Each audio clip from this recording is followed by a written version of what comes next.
Olá pessoal, tudo bem? Queria conversar com vocês sobre os principais problemas da pesquisa jurídica.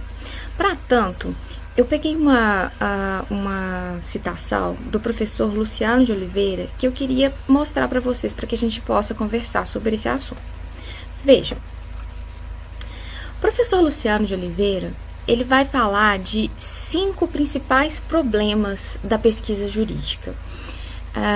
Então vamos falar sobre cada um deles e entender por que isso pode ser considerado um problema ou não. Então tá lá, primeiro, discurso ideológico e julgamento de valor, não analisa posições contrárias.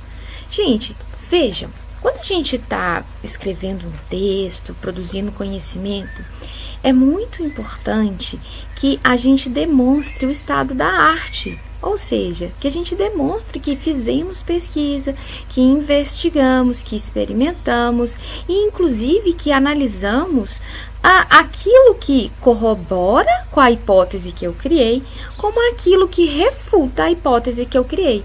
Ou seja, quando a gente faz pesquisa, é muito importante que a gente analise tanto os argumentos favoráveis quanto os argumentos contrários à nossa posição.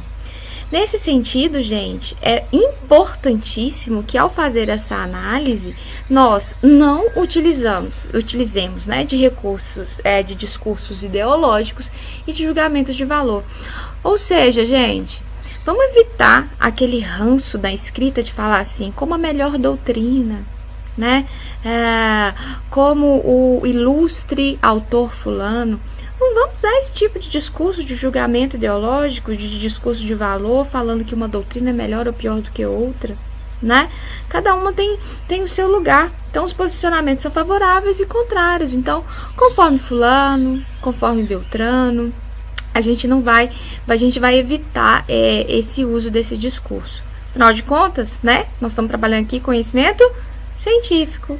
Né? A gente não está querendo buscar aqui algo sensitivo, algo que vem da experimentação sem nenhum rigor metodológico, ou seja, não estamos trabalhando com conhecimento popular, e sim com conhecimento científico. Um outro ponto que ele traz como problema é a questão do manualismo, e aí volta aquilo que nós já conversamos, né, algumas vezes. Fazer pesquisa não é simplesmente a gente buscar um emaranhado de argumentos que outros autores já trouxeram. Ou seja, o objetivo aqui não é produzir um manual sobre determinado assunto. Isso é uma fonte de conhecimento importante, mas isso não é produção de conhecimento científico. Então, a gente fazer esse compilado de informações que autores trouxeram, isso não é fazer pesquisa jurídica. Isso talvez seja um ponto de partida para que a gente inicie a nossa pesquisa. Mas isso jamais pode ser o objeto principal, né?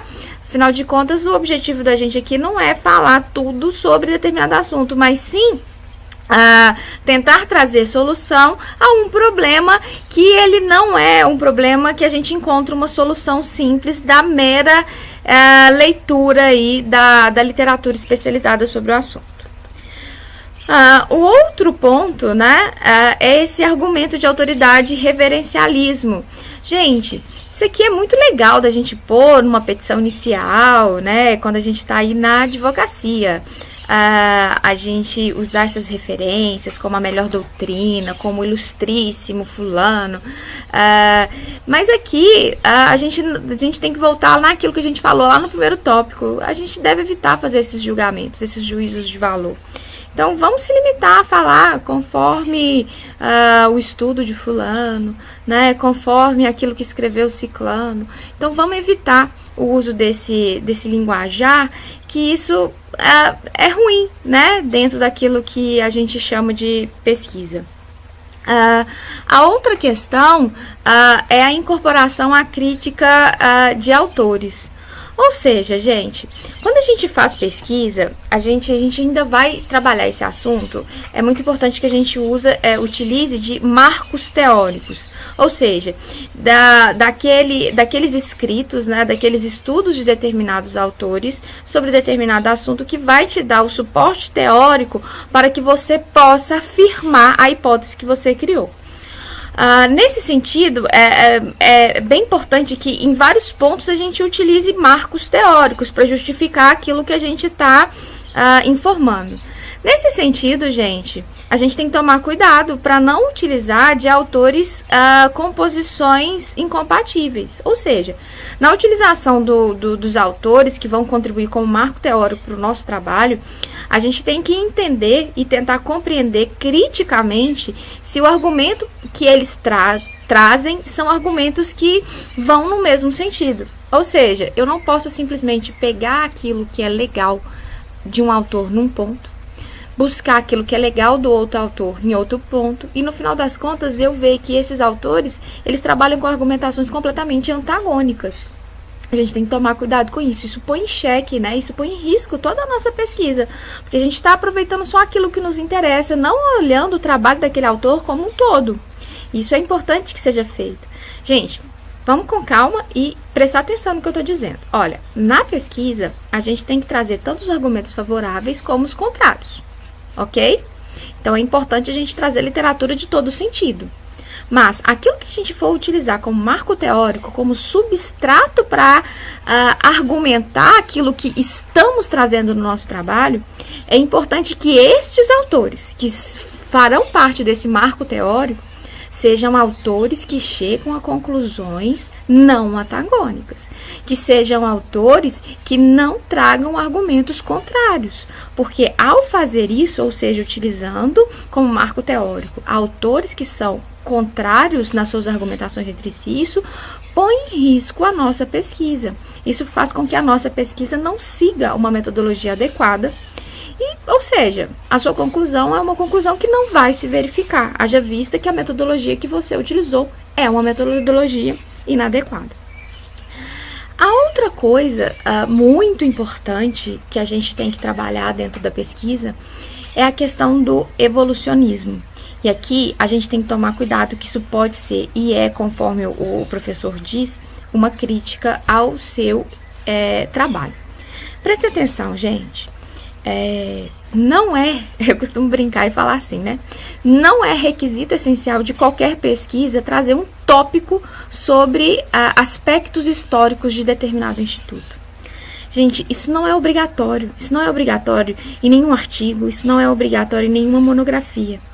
A gente só faz esforço histórico, né, uma compreensão histórica sobre determinado instituto, se isso for importante e essencial para a argumentação que estamos trazendo. Se aquilo não for essencial, gente, desculpem a expressão, colocar um capítulo ou um tópico de aspecto histórico, isso é só para encher linguiça, é só para o texto ficar maior. Não faz sentido.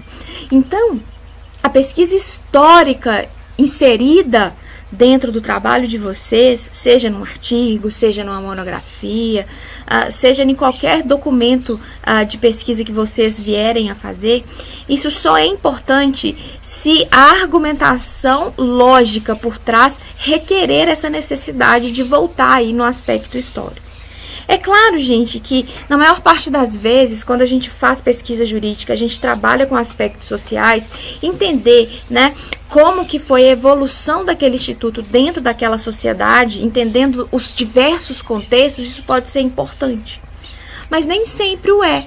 Então vamos tomar cuidado para isso, tá? Vamos tomar cuidado nesse sentido, ou seja, que a gente só vai utilizar essa evolução de determinado instituto, esses aspectos históricos, se isso for realmente importante para a construção do raciocínio que vocês estão criando dentro daquele trabalho. Ok?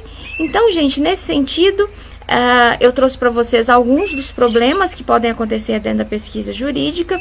É claro que isso não esgota o assunto, mas são os principais problemas que a gente vê, tá? Então, fiquem atentos a essas questões quando vocês estiverem aí fazendo a pesquisa de vocês. Um abraço e até breve!